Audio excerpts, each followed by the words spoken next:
Hello dear students, നമ്മൾ staffing എന്നുള്ള ലെസനാണ് പഠിച്ചുകൊണ്ടിരിക്കുന്നത്. സോ അതിൽ നമ്മൾ we have seen about job description, job specification, job analysis. അത് കഴിഞ്ഞിട്ട് നമ്മൾ റിക്രൂട്ട്മെൻറ്റ് കണ്ടു. There are two types, two sources from where you can recruit the employees. You can either recruit the employees from internally or externally. അതിൽ internal recruitment നമ്മൾ കണ്ടു. From internal source can you find the employees, അതായത് through transfer, promotion, and also from the present employees. You can tell the present employees that there exists a vacancy in your organization, so they can tell about their friends and relatives who have the right qualification. അങ്ങനെ നമ്മൾ എംപ്ലോയീസിൻ്റെ അടുത്ത് പറയുമ്പോൾ അവർ അവരുടെ റിലേറ്റീവ്സോ ഫ്രണ്ട്സോ ഒക്കെ qualified ആയിട്ടുള്ള ആൾക്കാരുണ്ടെങ്കിൽ അവരെ suggest ചെയ്യാൻ പറ്റും. അപ്പോൾ അതിനും നമുക്ക് എന്താ, നമ്മുടെ ഗുണം എന്താ വെച്ചാൽ നമുക്ക് അതിന് കോസ്റ്റ് വരില്ല. You don't have to give advertisement, you don't have to call for application. ആ എംപ്ലോയീസ് അവരുടെ ഫ്രണ്ട്സോ റിലേറ്റീവ്സിൻ്റെ അടുത്ത് വന്നിട്ട് ബയോഡാറ്റ ഒക്കെ കൊടുത്താൽ മതി പറയുക സ്ഥാപനത്തിലേക്ക്. So recruitment becomes very simple as far as the organisation is concerned. അപ്പോൾ പ്രസൻറ്റ് എംപ്ലോയീസിൻ്റെ അടുത്തുനിന്ന് you can recruit new fresh employees. പുതിയ എംപ്ലോയീസിനെ എടുക്കാൻ പറ്റും. അതാണ് ഒരു ഓപ്ഷൻ ഉള്ളത്. ഇനി let us see what are the merits of internal source of recruitment. Internal source വിളിക്കുമ്പോഴുള്ള അഡ്വാൻറ്റേജ് എന്താ? It is economical. You don't have to spend too much money on advertisement. Okay, you can save your time. കുറേ സമയം ഈ recruitment പ്രോസസ്സിന് വേണ്ടിയിട്ട് you have to give charge to one person. ആ അത്തരം കോസ്റ്റും ടൈമും സേവ് ചെയ്യാൻ പറ്റും. കാരണം പുതിയതായിട്ട് പരസ്യം കൊടുക്കണം, അതിൻ്റെ അപ്ലിക്കേഷൻ കോൾ ഫോർ ചെയ്യണം, അത് നിങ്ങൾക്ക് സ്ക്രൂട്ടിനി ചെയ്യണം, you have to eliminate the disqualified people. അതിനൊന്നും നിങ്ങൾക്ക് നിൽക്കേണ്ട ആവശ്യമില്ല. അപ്പോൾ ഒരുപാട് സമയം സേവ് ചെയ്യാൻ പറ്റും സ്ഥാപനത്തിനെ സംബന്ധിച്ചിടത്തോളം. Then it improves the morale of the employees, അല്ലേ? എംപ്ലോയീസിന് എന്താണ്, ഓക്കെ, ഓർഗനൈസേഷൻ നമ്മളെ തന്നെ, അവർക്ക് ഒരു അവസരം വന്നപ്പോൾ നമ്മളെ തന്നെ പരിഗണിച്ചു, ദേ ഗിവ് മീ പ്രൊമോഷൻ, ദേ ട്രാൻസ്ഫർ ചെയ്തു വിത്ത് സാലറി ഹൈക്കൊക്കെ ഉണ്ടാവി, അല്ലെങ്കിൽ പുതിയൊരു പോസ്റ്റ് വന്നപ്പോൾ നമ്മളെ പരിഗണിച്ചു എന്നുള്ള അവരുടെ മൊറേൽ കൂട്ടും. അവർക്ക് കുറച്ചും കൂടി ഇൻസ്പിറേഷനും മോട്ടിവേഷനും, അതേസമയം സ്ഥാപനത്തിലൂടെ കുറച്ചും കൂടി ആത്മാർത്ഥതയും ഡെഡിക്കേഷനും കൂട്ടാനായിട്ട് ഇത് സഹായിക്കും. ഓക്കെ, ഇൻറ്റേർണലി അവർക്ക് പ്രൊമോഷനും കാര്യങ്ങളൊക്കെ കൊടുക്കുമ്പോൾ, അല്ലെങ്കിൽ എൻ്റെ റിലേറ്റീവ്സിന് ഒരു അവസരം ജോലി കൊടുത്തു, എൻ്റെ ഫ്രണ്ടിന് ജോലി കൊടുത്തു എന്നൊക്കെ പറയുമ്പോൾ നിങ്ങൾക്ക് കൂടുതലും കമ്മിറ്റ്മെൻറ്റ് ഉണ്ടാവും ആ സ്ഥാപനത്തിനടുത്ത്. It also motivate the employees. A company which fills up the higher post by internal promotion will have a generally satisfied work force. അതായത് നമ്മൾ നേരത്തെ പറഞ്ഞ പോലെ എംപ്ലോയീസിന് ഒരു മോട്ടിവേഷനും കിട്ടും, ദേ വിൽ ബി സാറ്റിസ്ഫൈഡ്. അപ്പോൾ അവരുടെ ഓട്ടോമാറ്റിക്കലി ഡെഡിക്കേഷൻ, അവരുടെ കമ്മിറ്റ്മെൻ്റ് ഒക്കെ കൂടും. No industrial training is required. അത് പുറത്തുനിന്ന് ആളെ വിളിക്കുന്നില്ലെങ്കിൽ അവർക്ക് പുതിയ ട്രെയിനിങ് കൊടുക്കേണ്ട ആവശ്യമില്ല. അവർക്ക് സ്ഥാപനത്തെ പരിചയപ്പെടുത്തേണ്ട, സ്ഥാപനത്തിൻ്റെ ഗോൾസും വിഷനും മിഷനും എന്താണെന്ന് പഠിപ്പിച്ചു കൊടുക്കേണ്ട. അപ്പോൾ ട്രെയിനിങ്ങിൽ അവിടെ നിങ്ങൾക്ക് കുറേ ലാഭിക്കാം, ട്രെയിനിങ് കൊടുക്കേണ്ട സമയം ലാഭിക്കാം. Okay, so you can avoid many training programs if you are internally recruiting the employees, and it is accurate and reliable source. വിശ്വസിക്കാൻ പറ്റും, കാരണം പുതിയൊരു ഫ്രഷ് എംപ്ലോയി വരുമ്പോൾ you might not be familiar with his background, social economic background എന്താണെന്ന് അറിയില്ല. But if you are recruiting a person from internally, you are familiar with that person, you know how he or she works in an organization, what is their aptitude എന്നൊക്കെ നിങ്ങൾക്ക് നന്നായിട്ട് അറിയാം. അപ്പോൾ so the result of the selection become more accurate and reliable. Self development is possible because employees are always looking ahead for higher posts, അല്ലേ? നമ്മൾ സ്ഥാപനത്തിൽ കയറി കഴിഞ്ഞാൽ we just don't want to be stick on to one same position. We need our own development. നമുക്കൊരു growth വേണം, higher പോസ്റ്റിലേക്ക് പോകാനാണ് എല്ലാവരും ആഗ്രഹിക്കുക, അല്ലേ? എന്നും 10,000 രൂപയ്ക്ക് ശമ്പളം കയറി കഴിഞ്ഞ് ജീവിതകാലം മുഴുവൻ 10,000 കിട്ടിയെന്ന് will you be satisfied? No. അപ്പോൾ നമുക്കൊരു സെൽഫ് ഡെവലപ്മെൻറ്റ് എല്ലാവരും ആഗ്രഹിക്കും. അപ്പോൾ that is possible through internal recruitment. അപ്പോൾ that advantage is also there. ഇനി എൻ്റെ ഡിമെറിറ്റ്സ് എന്താണെന്ന് നോക്കാം. Limited options. നിങ്ങൾക്ക് you don't have a wider choice, അല്ലേ? പുറത്തൊരു അഡ്വർടൈസ്മെൻറ്റ് കൊടുക്കുമ്പോൾ you will get plenty of applications. അപ്പോൾ അതൊന്നും നിങ്ങൾക്ക് ഏറ്റവും ബെസ്റ്റ് ആയിട്ടുള്ള കാൻഡിഡേറ്റിനെ സെലക്ട് ചെയ്യാം. Here that choice is not there. അപ്പോൾ ചോയ്സ് വളരെ ലിമിറ്റഡ് ആണ് if you going for internal recruitment. The scope for fresh talent is reduced. Then lack of originality. The present employees are not able to bring new ideas. A new candidate can bring some fresh air and fresh outlook. അപ്പോൾ ആ originality ചിലപ്പോൾ നഷ്ടപ്പെടും. Originality എന്ന് പറഞ്ഞേക്കാളും കൂടുതൽ ആ ഒരു പുതുമ, അല്ലേ? ഇപ്പം നിങ്ങൾക്കൊരു പുതിയ പോസ്റ്റിന് അപ്ലൈ ചെയ്യുമ്പോൾ ഒരുപാട് ആപ്ലിക്കൻസ് വരുമ്പോൾ അതൊന്നും നമ്മളെപ്പോഴും എടുക്കാത്ത നമ്മളെപ്പോഴും നോക്കുക നമ്മുടെ സ്ഥാപനത്തിൻ്റെ ഗ്രോത്തിനാണ്. അപ്പോൾ നമ്മൾ ഏറ്റവും ബെസ്റ്റ് ആളിനെ എടുക്കാനാണ് നോക്കുക. അപ്പോൾ പുതിയ പുതിയ ഐഡിയാസ് വരണമെങ്കിൽ definitely you have to go for external sources. അപ്പോൾ ഉള്ള ആളിൽ നിന്ന് എടുക്കുമ്പോൾ ആ ഒരു പുതുമ ഉണ്ടാവില്ല. അവരുടെ ഇന്നോവേറ്റീവ് ഐഡിയാസൊക്കെ എത്രത്തോളം ഉണ്ടെന്ന് അനുസരിച്ചിരിക്കും നമ്മുടെ സ്ഥാപനത്തിൻ്റെ ഗ്രോത്ത് എന്നുള്ളത്. Sometimes reduces productivity. Frequent transfer of employees will reduce the overall productivity of the organization. അതാണ് എപ്പോഴും ട്രാൻസ്ഫർ ഒക്കെ ചെയ്യുമ്പോൾ എന്താ ഉണ്ടാവുക, ആൾക്കാർക്ക് അത്ര വലിയ ഇഷ്ടമൊന്നും ഉണ്ടാവില്ല. They will not be much happy. അപ്പോൾ there is a chance that it reduces the productivity of the organisation. Next we are looking forward for the external source of recruitment. അതിൽ ഏറ്റവും ഇമ്പോർട്ടൻ്റ് ആയിട്ട് ഒന്നാണ് notice at factory gate. Please bear in mind this is a very important question ട്ടാ. റിക്രൂട്ട്മെൻറ്റും സെലക്ഷൻ്റെ പ്രോസസ്സൊക്കെ വളരെ important. This entire chapter is very important. ഈ internal source external source with their merits and demerits is always as A S A question. അപ്പോൾ external source എന്ന് പറഞ്ഞു കഴിഞ്ഞാൽ നമ്മൾ സ്ഥാപനത്തിൻ്റെ ഉള്ളിലത്തെ ആൾക്കാരനെ മാത്രമല്ല ഡിപ്പെൻഡ് ചെയ്യുന്നത്. We are going for outside. പുറത്തുള്ള ആൾക്കാരനെ we would like to bring new fresh blood into our organisation. അപ്പോൾ പുറത്തുള്ള ആൾക്കാരെ റിക്രൂട്ട് ചെയ്യുന്നതാണ് എക്സ്റ്റേണൽ സോഴ്സ് എന്ന് ഉദ്ദേശിക്കുന്നത്. How can we bring people outside the organisation? പല രീതിയിലും you can bring new fresh blood into the organisation. അതൊന്ന് ഒരു മെത്തേഡാണ് notice at factory gate. You can put up a notice or you can stick A advertisement in front of the factory gate. ആ factory ഗേറ്റിൻ്റെ അടുത്തൊരു പരസ്യം കൊടുക്കാം. നമ്മൾ സാധാരണ കടകളിലൊക്കെ പോകുമ്പോൾ കാണാറില്ലേ, ഞങ്ങൾക്ക് സെയിൽസ്മാനെ വേണം എന്നൊക്കെ. ഒരു സാധാ സൂപ്പർ മാർക്കറ്റ് പോകുമ്പോൾ നമുക്ക് കാണാറുണ്ട് സെയിൽസ് ഗേളിനെ വേണം, സെയിൽസ്മാനെ വേണം, 28 അല്ലെങ്കിൽ 20 to 28 ഇയേഴ്സിൻ്റെ ഉള്ളിൽ വേണം, കോൺടാക്ട് നമ്പറൊക്കെ കൊടുക്കും. അപ്പം നമ്മൾ ഫാക്ടറിയുടെ പുറത്ത് അല്ലെ, നമ്മൾ ഫാക്ടറി അങ്ങനെ വിസിറ്റ് ചെയ്യാത്ത കാരണം ഫാക്ടറിയുടെ പുറത്ത് കാണാറില്ല. ഇത് നമ്മൾ സൂപ്പർ മാർക്കറ്റിലും കടകളിലൊക്കെ കാണുന്നുണ്ട്. ഇതേപോലെ തന്നെ ഫാക്ടറി ഗേറ്റിൻ്റെ അവിടെ നോട്ടീസ് ഇടും, ഞങ്ങൾക്ക് ജോലിക്ക് ആളെ ആവശ്യമുണ്ട്, ഇത്ര സാലറി കൊടുക്കുമെന്ന് പറയും. ചിലപ്പോൾ ഇന്ന പ്രായമുള്ള ആളാണ് വേണ്ടത്, ചിലപ്പോൾ മെൻ വേണ്ടി വരും, ചിലപ്പോൾ വുമൻ വേണ്ടി വരും, അതൊക്കെ പറയും. So organisation put up a notice on the notice board or factory gate the number and type of workers required. എത്ര ആൾക്കാരനെ വേണം, what type of workers are we looking for, emoluments offered, എന്താണ് what are we offering, a salary, bonus, ആ salary package എന്താ വെച്ചാൽ അത് അവിടെ പറയും, qualification, etc. is shown in the notice. Those who read notice will submit application and attend interviews. അപ്പോൾ ഇത് കാണുന്ന ആൾക്കാർ, ജോലി തിരഞ്ഞ് നടക്കുന്ന ആൾക്കാർ automatically what will they do, they will അവർ ആ നോട്ടീസിലുള്ള ഫോൺ നമ്പർ എന്തൊക്കെ വെച്ച് നോക്കി വെക്കും. അല്ലെങ്കിൽ അവരെന്ത് ചെയ്യും, ഒരു ആപ്ലിക്കേഷൻ ഫോം അവിടെ കൊടുക്കും ആ സ്ഥാപനത്തിൽ. So they will be call for interviews. ഈ found suitable they are appointed. സ്ഥാപനത്തിന് തോന്നുകയാണ് വെർത്തി പീപ്പിൾ ആണ് തോന്നുമ്പോൾ എന്താ ചെയ്യുക, automatically they will be given appointment. It is an economical method for recruiting candidate from outside. ഈ മെത്തേഡിൻ്റെ ഗുണം എന്താ, അധികം കാശ് ചിലവൊന്നുമില്ല. We just have to stick a notice, ഒരു പോസ്റ്റർ നോട്ടീസ് അവിടെ ഒട്ടിച്ച് വെച്ചാൽ മതി. വലിയ പരസ്യമൊന്നും കൊടുക്കണ്ട. അഡ്വർടൈസ്മെൻറ്റ് ന്യൂസ് പേപ്പറിൽ മാഗസീനിലൊക്കെ കൊടുക്കണമെങ്കിൽ ഒത്തിരി കാശ് ചിലവാകും. ടി വിയിലൊക്കെ പരസ്യം അല്ലേ, നിങ്ങൾ ഈ ലോക്കൽ ചാനൽസിലൊക്കെ കണ്ടാവും പരസ്യം, ആളെ ആവശ്യമുണ്ട്. പിന്നെ കുറേ പ്രൈവറ്റ് ഏജൻസീസൊക്കെ ഉണ്ട്, അവിടെ you can submit your applications there, resume അവിടെ സബ്മിറ്റ് ചെയ്യാം. അപ്പോൾ ആ രീതിയിലൊന്നും നിങ്ങൾക്ക് ടി വിയിലും ഇതിലൊന്നും പരസ്യം കൊടുക്കേണ്ട ആവശ്യമില്ല. This is economical method. Then next is unsolicited application. Sometimes the job seekers will submit application on the expectation of getting a job. The applications are preserved by the management. Unsolicited, ആരും call for ചെയ്തിട്ടല്ല അല്ലേ. പല ടീച്ചേഴ്സൊക്കെ കാണാം, ടീച്ചറാവാൻ BEd ഒക്കെ കഴിഞ്ഞിട്ട് ടീച്ചറാവാൻ ആഗ്രഹിക്കുന്ന ആൾക്കാർ what they used to do is they just make their resume. We used to call it as biodata. ശരിക്കും it is not biodata, it's better to use the term resume. അപ്പോൾ ഒരു റെസ്യൂമെ ഒക്കെ ഉണ്ടാക്കിയിട്ട് we go to the many സ്കൂളിലൊക്കെ പോയിട്ട് ഈ resume ഇങ്ങനെ വെറുതെ കൊടുത്തു വയ്ക്കും. ഓക്കെ, അപ്പോൾ എപ്പോഴാണ് ആ സ്കൂളിൽ വേക്കൻസി തന്നെ, at that time they go through all the applications. കിട്ടിയിട്ടുള്ള എല്ലാ ആപ്ലിക്കേഷൻസും നോക്കും. ദെൻ അവർക്ക് സ്യൂട്ടബിൾ ആയിട്ടുള്ള ആളാരെ തോന്നുമ്പോൾ ദേ വിൽ കോൾ ഫോർ. എന്നിട്ട് ചിലപ്പോൾ ഡയറക്റ്റ് ഇൻ്റർവ്യൂ ഉണ്ടാവും. അപ്പോൾ അതിൽ നിന്ന് അവർ സെലക്ട് ചെയ്യും.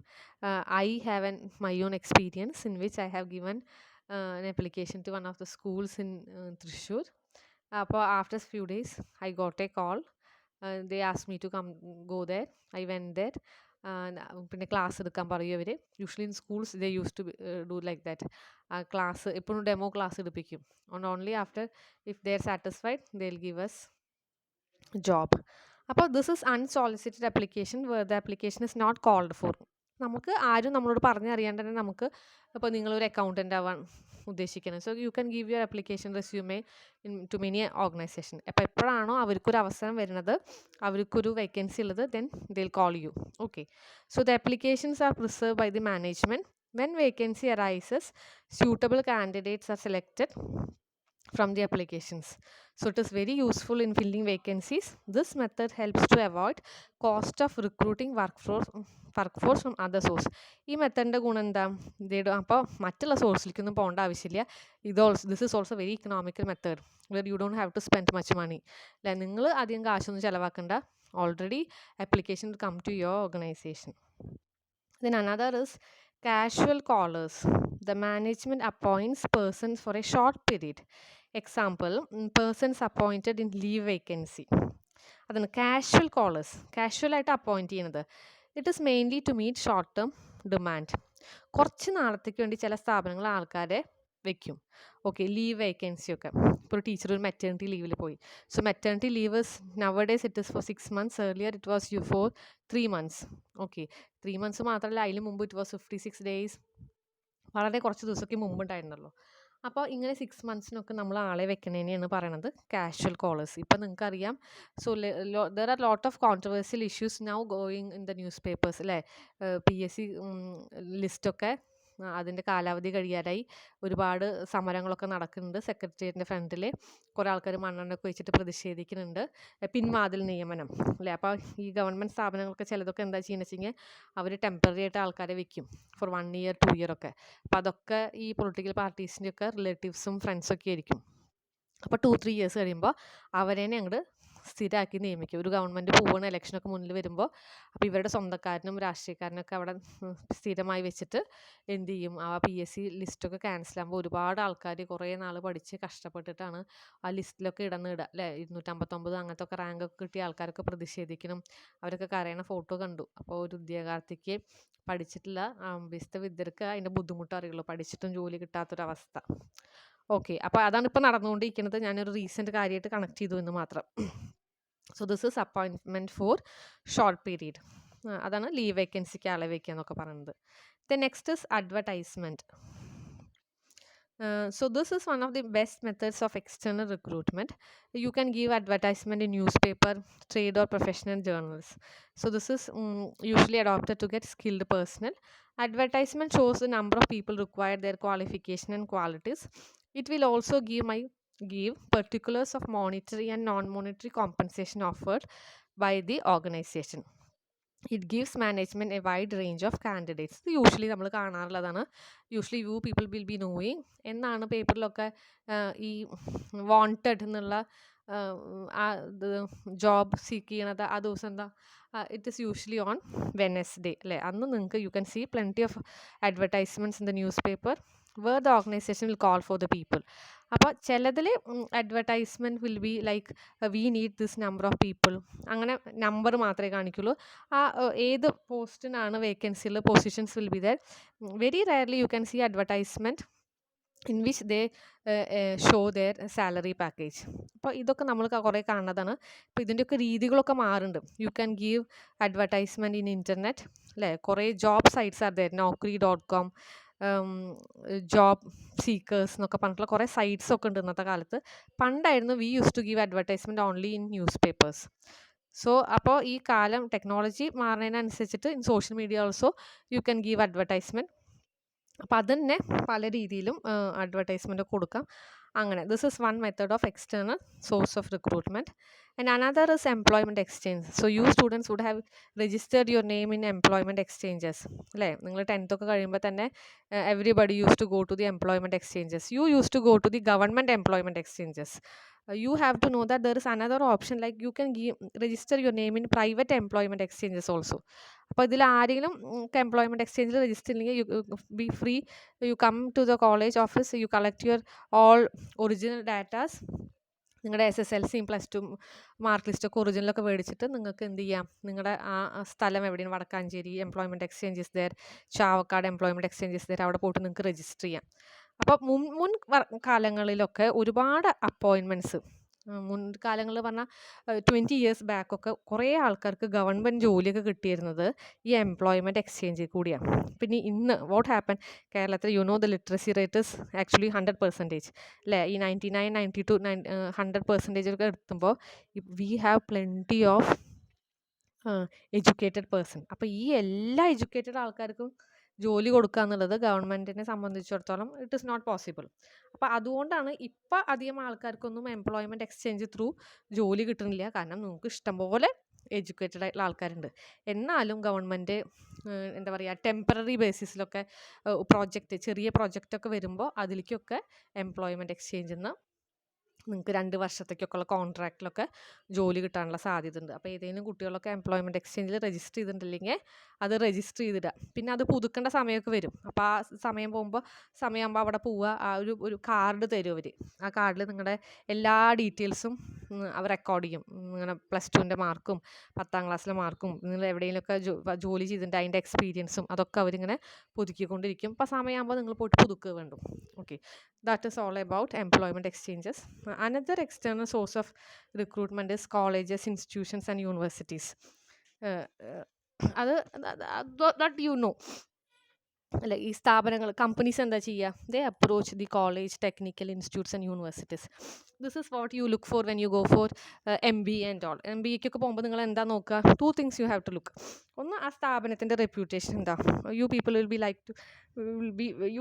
B wishing to go to IIMs and all.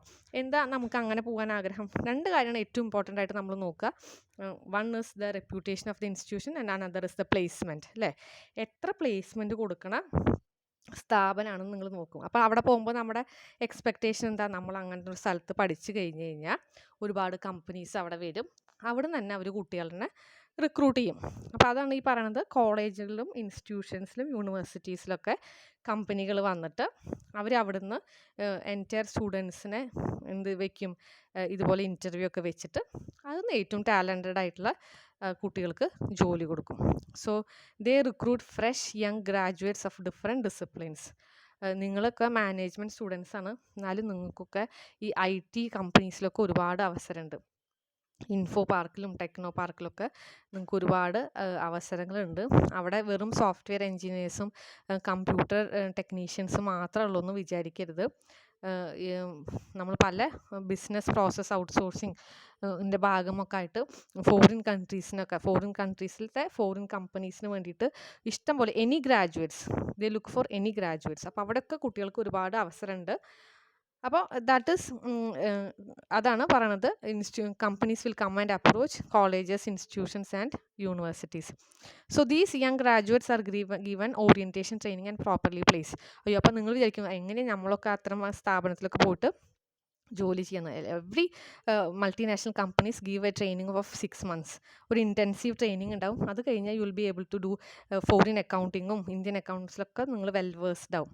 Sometimes they conduct test and interview for recruiting young graduates from the institutions directly. ചിലപ്പോൾ സ്ഥാപനത്തിൽ നിന്ന് ഡയറക്റ്റായിട്ട് ടെസ്റ്റൊക്കെ നടത്തിയിട്ട് അവർ റിക്രൂട്ട് ചെയ്യും. So junior level executives or managerial trainees are recruited in this manner. അപ്പോൾ ഇങ്ങനെ റിക്രൂട്ട്മെൻ്റ് ഒക്കെ പോകുമ്പോൾ you have to earn large number of skills. നിങ്ങളുടെ വെറും ഒരു ഡിഗ്രി സർട്ടിഫിക്കറ്റും അതിൻ്റെ മാർക്കല്ല, it doesn't matter. You have to be smart enough and you should possess large number of skills. അതിൽ ഏറ്റവും വലിയ ഇമ്പോർട്ടൻ്റ് ആയിട്ടുള്ള ഒരു സ്കില്ലാണ് യുവർ കമ്മ്യൂണിക്കേഷൻ സ്കിൽ. അതുകൂടാണ്ട് അവർ നോക്കണ വേറൊരു കാര്യമാണ് how many certificates you have earned in the 3-year period. അതിനാണ് നമ്മൾ നിങ്ങളുടെ അടുത്ത് ഒരുപാട് സർട്ടിഫിക്കറ്റ് കോഴ്സൊക്കെ ചെയ്യാനും maximum പറ്റുന്നത്ര utilise your time. You have 365 into 3 days you have. അപ്പോൾ ആ സമയത്തിനുള്ളിൽ എത്ര സർട്ടിഫിക്കറ്റ് ഏൺ ചെയ്യാൻ പറ്റും, എന്തൊക്കെ സ്കില്ല് പൊസസ് ചെയ്യാൻ പറ്റും, നിങ്ങൾക്ക് ടാലിയോ PhDയോ സാപ്പോ അങ്ങനത്തെ കോഴ്സ് ചെയ്യാൻ പറ്റും, അക്കൗണ്ടിങ് പാക്കേജസ് പഠിക്കാൻ പറ്റും, ഇതൊക്കെ ഏൺ ചെയ്യുക. IELTS കോച്ചിങ്ങിന് പോവുക, make your English good. Okay, ഇതൊക്കെ ചെയ്ത് കഴിഞ്ഞാൽ മാത്രമേ, നമ്മൾ വെറുതെ വീട്ടിൽ ഇങ്ങനെ മിണ്ടാണ്ട് മലയാളം മാത്രം പറഞ്ഞിരുന്ന ഒരു കമ്പനി നിങ്ങളെ കൊത്തിക്കൊണ്ടുപോയില്ല. So please do understand that. So next is labour contractors.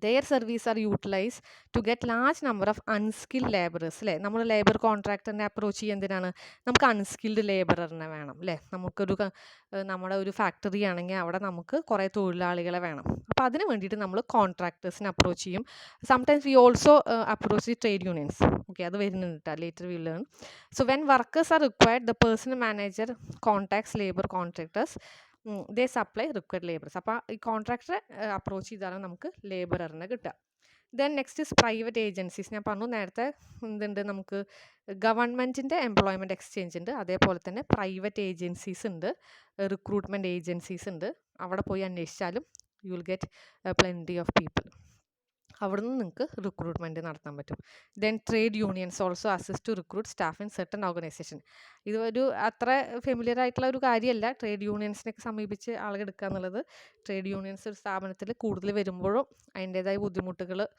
സ്ഥാപനത്തിന് ഉണ്ടാവും അപ്പോൾ ഇത് അത്ര ഒരു അട്രാക്റ്റീവ് മെത്തേഡ് അല്ല still you have to learn it then next last is recommendation of existing employees so the recruitments are notified among employees and their recommendations for recruiting new personnel അപ്പോൾ existing എംപ്ലോയീസിനെ അവരാർക്കെങ്കിലും suggest ചെയ്യാണ്ടെങ്കിൽ അതും സ്ഥാപനങ്ങൾ നോക്കും so I think this is enough for today thank you children